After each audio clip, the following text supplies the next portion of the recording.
سورہ فاتحہ پڑھ لے تو اللہ اس کو مانگنے سے زیادہ عطا کرے گا۔ اسی لیے ہمارے یہاں اہل سنت میں یہ دستور ہے کہ جب امام صاحب دعا کر لیتے ہیں تو وہ آخری میں کہتے ہیں الفاتحہ، اور جب وہ الفاتحہ کہتے ہیں تو ہمارے مقتدی کہتے ہیں اللہ یہ دے دے، اللہ وہ دے دے، اللہ وہ یہ دے دے، وہ دے دے کا موقع نہیں ہے۔ جب بھی الفاتحہ کا مطلب سورہ فاتحہ پڑھو، کیونکہ ہمارے یہاں علم کی بڑی قلت ہے نا، کبھی کچھ سیکھا تو نہیں، سیکھنے کی کوشش بھی نہیں کی۔ آپ دیکھیں میں نے تو بلکہ کبھی کبھی الفاتحہ کہنے والے کو بھی دیکھا کہ اس نے الفاتحہ کر وہ بھی خود وہ کہہ رہا ہے الفاتحہ کا جب کہا تو مطلب سورہ فاتحہ پہ۔ بہرحال یہ ایسی سورہ مبارکہ ہے جیسے کوئی کتاب لکھتا ہے تو وہ پوری کتاب کا مضمون دیباچہ میں جمع کر دے، جس کو آپ سر ورق کہہ لیں یا تمہید کہہ لیں یا دیباچہ کہہ لیں، تو نہیں، جب مصنف کتاب لکھتا ہے تو پوری کتاب کے اندر کیا ہے تو وہ شروع میں اس کو اجمال کے طور پہ سمیٹ دیتا ہے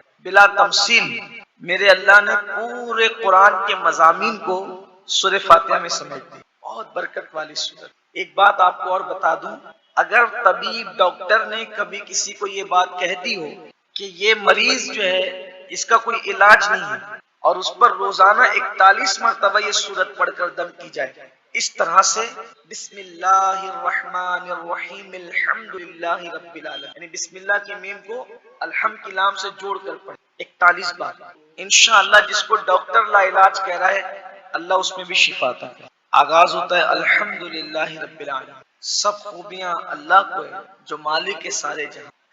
اس سے ہمیں درس مل رہا ہے کہ جب کوئی کام کرو تو بسم اللہ سے کرو، لیکن ساتھ میں الحمدللہ بھی، بسم اللہ والحمد، یہ بھی سنت ہے کسی بھی کام کا آغاز بسم اللہ کے ساتھ اللہ کی حمد سے، اس لیے کہ انسان کی زبان سے جو پہلا کلمہ نکلا وہ بھی الحمدللہ رب العالمین۔ حضرت آدم علیہ السلام کا جب مجسمہ بنایا اللہ نے، آپ نے سنا اس کو، ابھی پہلے پارے میں پوری داستان ہے، اس کی طرف میں نہیں جاؤں گا، پچھلے دروس جو آپ برسوں سے سنتے آ رہے ہیں اس میں شاید وہ پیش کر دیا گیا ہے، لیکن یہاں جب اللہ نے آدم علیہ السلام کا مجسمہ بنایا تو اللہ رب العزت نے آدم علیہ السلام کے جسم میں روح ڈالی، تو وہ روح جو ہے وہ پہلے ناک میں گئی، روح ناک میں گئی تو حضرت آدم علیہ السلام کو چھینک آئی۔ کبھی آپ غور کرنا، ناک میں کوئی چیز جاتی ہے تو چھینک آتی ہے۔ عام طور پہ کوئی بچوں کے ساتھ مستی کرتا ہے تو کوئی ہلکی سی لکڑی وغیرہ نرم سی اگر ناک میں ڈالے گا تو چھینک آئے گی، ہلکی سی مرچ کی بو وغیرہ بھی جائے تو چھینک آتی ہے، دھول بھی جائے تو چھینک آتی ہے۔ تو روح گئی آدم علیہ السلام کی ناک کے ذریعے، روح ناک کے ذریعے سے گئی تو آپ کو چھینک آئی، چھینک آئی تو آپ نے پہلا کلمہ جو اپنی زبان سے ادا کیا ہوگا الحمدللہ رب العالمین، اور جو بندہ الحمدللہ رب العالمین کہتا ہے گویا اس نے اللہ رب العزت کی تعریف کر دی۔ ہر اعتبار سے ہم اللہ کی تعریف کا حق ادا نہیں کر سکتے، لیکن الحمدللہ رب العالمین کہہ دیا مطلب اللہ کی تعریف آپ نے، تو ساری خوبیاں اللہ کو۔ اس سے یہ بھی آپ کو پتہ چلنا چاہیے کائنات میں کسی کی بھی آپ تعریف کریں وہ دراصل تعریف اللہ ہی کی ہے، یہ بات یاد ہے، کسی کی بھی آپ تعریف، یہ تو بہت خوبصورت ہے، اس کی ناک بہت اچھی ہے، اس کی آنکھ بہت اچھی ہے، اس کا چلنے کا اسٹائل بہت اچھا ہے، اس کا لائف اسٹائل بہت اچھا ہے، یہ سب خوبیاں تعریف کس کی ہو رہی ہے؟ انڈائریکٹ اللہ کی تعریف۔ کیوں؟ چلنے کا اسٹائل اچھا ہے تو چلا کون رہا ہے؟ بولنے کا انداز بہت اچھا ہے تو بلوا کون رہا ہے؟ ناک بڑی خوبصورت ہے، بنائی کس نے؟ آنکھ بڑی حسین ہے، بنائی کس نے؟ لب اس کے بڑے سرخ ہے، بنایا کس نے اسے؟ بال بڑے نرم ہے، بنایا کس نے؟ کو خود کھڑا کرتا ہے، اٹھو مارو ان کا فاسقوں کو۔ میں ایسے نہیں کہہ رہا ہوں، ہلاکو اور چنگیز خان کا نام سنا ہے، اس دور کا کوئی ظالم ہلاکو چنگیز کے برابر ہے، سوچ بھی نہیں سکتے۔ ہلاکو اور چنگیز ان کے بارے میں آپ سوچ نہیں سکتے۔ ہلاکو چنگیز نے جب مسلمانوں پہ حملہ کیا ہے، کئی دنوں تک دجلہ میں پانی نہیں صرف خون نظر آتا، دریا میں خون نظر آتا، اور سر مسلمانوں کی کھوپڑیوں میں شراب پیتے تھے وہ لوگ، لائبریریاں انہوں نے جلا کر کے پانی میں بہائی تھی۔ مسلمانوں کی بیٹیوں کے ساتھ وہ ظلم کیا ہے کہ کبھی وقت ہو، یہی عنوان ہو تو اس پر تفصیلی گفتگو، لیکن میرا عنوان وہ نہیں، اتنا ظلم کیا۔ ایک بزرگ، ایک ولی کہتے ہیں کہ جب ان کی فوج چلتی تھی تو ایسا لگتا ہے فوج نہیں چل رہی ہے، جیسے سیلاب آ رہا ہے، سروں کا ایک سیلاب ہے۔ اس ولی نے سوچا کہ میں مقابلہ کروں گا ان کا، تو جب وہ مقابلے کے لیے گئے تو دیکھا کہ نہیں، میں مقابلہ نہیں کر سکتا۔ آپ ولیوں کے نہیں کر سکتے؟ کہ ان کے سروں پر ولیوں کی روحیں ہیں۔ کن کے سروں پر؟ ان کافروں کے، چنگیز اور ہلاکو کی فوج کے سروں پر ولیوں کی روحیں، اور وہ روحیں تڑپ تڑپ ان کو کہتی ہے اے کافرو، ان فاسق فاجروں کو قتل کرو، کیونکہ یہ مسلمان نہ رہے، فاسق فاجر ہو گئے، شراب پی کر فاسق ہو گئے، زنا کر کے فاسق۔ یہ جتنی میری قوم تک میری آواز پہنچ رہی ہے، یہ تو نیک لوگ اللہ والے بیٹھے ہوئے ہیں، لیکن آپ سے کہتا ہوں ہر آدمی اپنے آپ کو بہتر جانتا ہے، میں بھی اور آپ بھی۔ اپنے من میں ڈوب کر سوچو کہ کتنے مسلمان ہو۔ اسلام کہاں ہے ہماری زندگی میں؟ تجارت سے لے کر نماز تک کون سے ہم مسلمان ہیں؟ ہمارے اندر اسلام کتنا ہے؟ ایک یہودی عیسائی جھوٹی قسم کھانے میں، حضرت اگر یہودی کو کہہ دو موسیٰ کی قسم کھائیں، یا وہ عیسائی سے کہے تو عیسیٰ کی قسم کھائیں، وہ نہ کھائیں گے، اور تم 10 روپے کی سبزی اور 200 روپے کی چپل بیچنے کے لیے اللہ کی جھوٹی قسم کھاتے ہو۔ کتنے مسلمان ہو؟ ہنسنے کی بات نہیں۔ ہاں، یہودی اپنا مذہب کسی لڑکی کی بنیاد پہ چھوڑنے کو تیار نہیں، عیسائی اپنا مذہب کسی لڑکے کو دیکھ کر چھوڑنے کو تیار نہیں، اور یہ مسلمانوں کا حال ہو گیا کہ اگر کوئی لڑکی خوبصورت نظر آئے تو اپنا مذہب بھی اس کے قدموں میں رکھتے۔ تو کیا ہلاکو چنگیز خان سے زیادہ ظالموں کا تمہیں انتظار ہے؟ اور ان لڑکیوں کا حال یہ ہو گیا جو کنیزان فاطمہ کہلاتی ہے، اگر کوئی خوبصورت اور مالدار نظر آ گیا تو اس کے قدموں میں مذہب رکھ دیا۔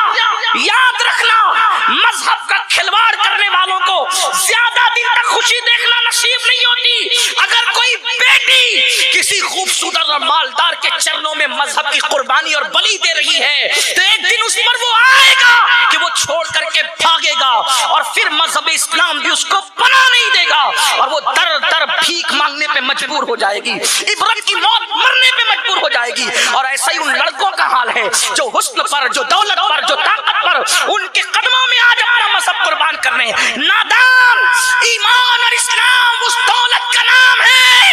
اگر علی اکبر جیسا بیٹا لٹا کر کے اس کو بچا لیا جائے تو بھی سستا ہے، اس لیے کہ اسلام کے برابر کوئی چیز ہو ہی نہیں سکتی۔ یہ ہم نے کربلا سے سیکھا ہے، یہ ہم نے کربلا سے سیکھا۔ 6 مہینے کا معصوم لٹا کر اگر دین بچا لیا جائے تو بھی سستا، اس کی قیمت نہیں ہے، اس کو دین کہتے۔ تم لڑکے اور لڑکیوں کے قدموں پہ دین قربان کر رہے ہو، تو یہ ان ظالموں جیسا تو ہم سوچ بھی نہیں سکتے۔ مگر وہ ظالم آئے کیوں تھے؟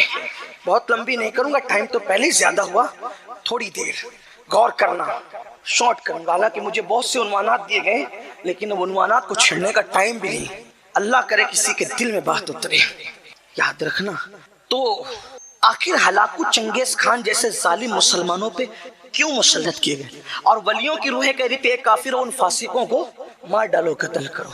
اس لیے کہ اس دور کا مسلمان بھی بہت دولت مند تھا، خلافت عباسیوں کی خلافت تھی اور دولت دی تھی، خدا نے بہت مال دیا تھا، پوری دنیا میں اسلام کا غلغلہ تھا، کئی بر اعظموں پر اسلام کی حکومت تھی۔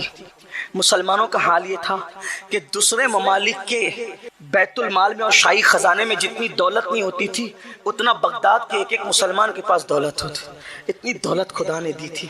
لیکن دولت پا کر وہ ایسے ہی بگڑے تھے جیسے میرے ہندوستان کا تاجر بگڑا ہے، جیسے میرے ملک کے لوگ آوارہ ہوئے ہیں، ویسی دولت پائی، دولت دینے والے خدا کو بھولا، کافروں جیسی شکل بنائی، یہود و نصارہ جیسا کلچر بنایا، زندگی انہی کی طرح۔ ہاں، مسلمان کہلاتا تھا جب تک غریب تھا، آستانوں پر جا کر کے بھیک مانگتا تھا، مسجدوں میں آ کر کے پیشانی رگڑتا تھا۔ جب سے دولت ملی ہے دوسروں کے ساتھ اٹھنا بیٹھنا شروع کیا، اب چربی چڑھی ہے تو اسلام کا مذاق اڑا کے کہتے ہیں یار یہ حلالہ کا تصور میرے سمجھ میں نہیں آتا، ذرا مولویوں کو سوچنا چاہیے۔ اور تو سوچے گا جس قانون کو میرے اللہ نے عطا کیا اس کے بارے میں تو سوچے گا، تیری اتنی اوقات ہے؟ اس لیے کہ مذہب کہتے اس کو ہیں جہاں عقل اتار کر کے داخل ہوا جاتا ہے، اور تجھے کیا پتا خدا کی حکمتیں کیا ہے، آ بیٹھ کر بات کر تب تجھے پتا چلے۔ جو تیرے سماج میں رائج ہے اسلام اس حلالے کی تائید نہیں کرتا، جو حدیث میں وہ اتنا خوبصورت ہے، اگر اس کا کانسیپٹ پیش کر دیا جائے تو آج بھی چنگیزی اور ہلاکو کے دیوانے اسلام کے دامن میں پناہ لینے پر مجبور ہو جائے۔ لیکن تو نے پڑھا ہی نہیں، دین نہیں پڑھا، دھرم نہیں پڑھا، مذہب نہیں پڑھا، مسلک نہیں پڑھا۔ اللہ اکبر، تیرا حال تو یہ ہے میرے بھائی کہ تیرا غسل بھی 3 بچے پیدا ہونے کے بعد درست نہ ہو سکا۔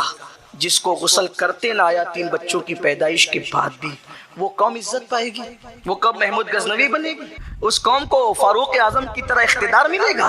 نہیں، ایسا نہیں ہو سکتا۔ ہماری خواہش کیا ہے؟ اچھے کپڑے پہنو، عزت ملے گی، اچھا موبائل استعمال کرو، عزت ملے گی، اچھی گاڑیوں میں گھومو، عزت ملے گی۔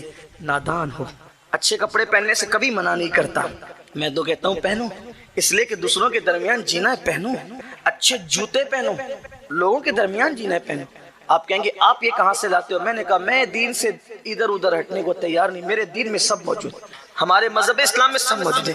ایک مرتبہ امام موسیٰ کاظم نے بڑے مہنگے جوتے پہنے، اور بڑے مہنگے جوتے پہن کر جب بادشاہ نے بلایا تو اس کے دربار میں انہی جوتوں کے ساتھ گئے۔ بادشاہ کا نام تو نہیں لیتا، بادشاہ نے چڑھ کر کہا آل رسول ہو، سید ہو، اتنے مہنگے جوتے پہن کے آتے ہو، نبی کی اولاد ہے۔ ہنس کے کہتے ہیں اسی لیے اتنے مہنگے پہنتے ہیں کہ تم جیسے دنیا داروں کی نظر ہمارے جوتوں پر رہے، ہمارے چہرے تک پہنچے گا، بس ہمارے جوتے ہی دیکھتے رہو، ہمارے چہرے تک نوبت ہی نہ آئے۔ تو ایسے جوتے پہنو کہ لوگ تمہارے جوتے پر ہی نظر رکھے، چہرے تک ان کی اوقات بھی نہیں ہے۔ ہاں میں منع نہیں کر رہا ہوں، لیکن موسیٰ کاظم جیسا چہرہ تو بنا، تو نے تو چہرہ یہود و نصارہ کی طرح بنا رکھا ہے۔ ایک مرتبہ امام جعفر صادق نے بڑا قیمتی جبہ پہنا، ایک حاسد آ کر کے کہنے لگا آل نبی ہو کر کے اتنے مہنگے کپڑے پہنتے ہو؟ فوراً کرتا اٹھا دیا تو نیچے ٹاٹ تھا، بولا یہ کیا ہے؟ تو کہا یہ جو ٹاٹ ہے نا اس کے لیے، یار کے لیے، اور یہ خوبصورت جبہ تیرے جیسے مکار کے لیے، تاکہ لوگ ہمیں حقیر نہ سمجھیں، تاکہ لوگ ہمیں حقیر۔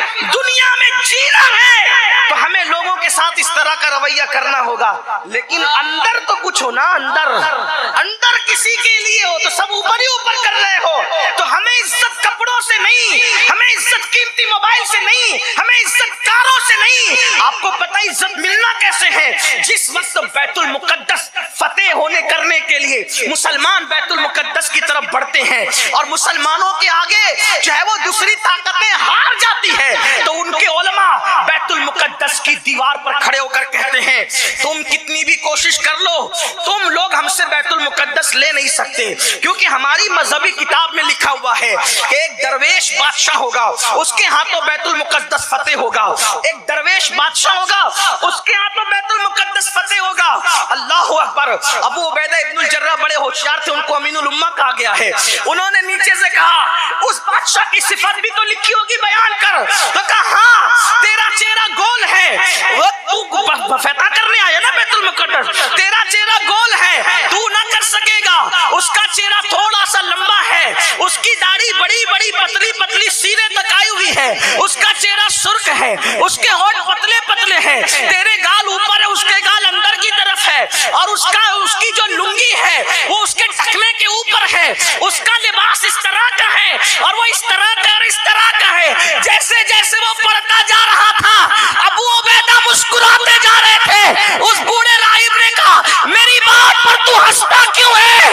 تو فرمایا تو جو صفت بیان کر رہا ہے وہ درویش بادشاہ ہمارے ہی پاس ہے، لیکن وہ بیت المقدس میں نہیں، وہ مدینہ منورہ میں موجود ہے۔ سبحان اللہ، نعرہ تکبیر، نعرہ رسالت۔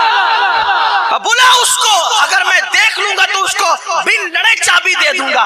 پھر ابو عبیدہ خط لکھتے امیر المومنین جانشین رسول فاروق اعظم سیدنا عمر ابن الخطاب غیث المنافقین امام المجاہدین امام المشاہدین فی رب العالمین۔ اللہ اکبر۔ میرے نبی کا جانشین، میرے نبی کا پروردہ، میرے نبی کا تربیت یافتہ، جس کو رسول اللہ نے سجایا سوارا نکھارا اور اتنا بلند کر دیا کہ آقا فرماتے میرے بعد کوئی نبی ہوتا تو وہ عمر ابن خطاب ہوتے، لا نبی بعدی، مگر میرے بعد کوئی نبی نہیں۔ 3 بر اعظموں کا حاکم، ایک ملک کا نہیں، 3 بر اعظموں کے حاکم کو خط لکھا ہے بیت المقدس آنا ہے۔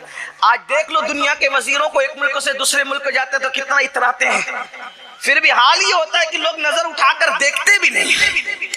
جن لوگوں کو پتا ان کو پتا ہے، منہ تکتے رہتے تو یہ اوقات ہے اور ہم نئے کپڑوں سے جائیں گے، چارٹر فلائٹ۔ میں کسی ایک ملک کی بات نہیں کر رہا ہوں، یہ دنیا کے سارے ملکوں کا، ورنہ کوئی ملک کا آدمی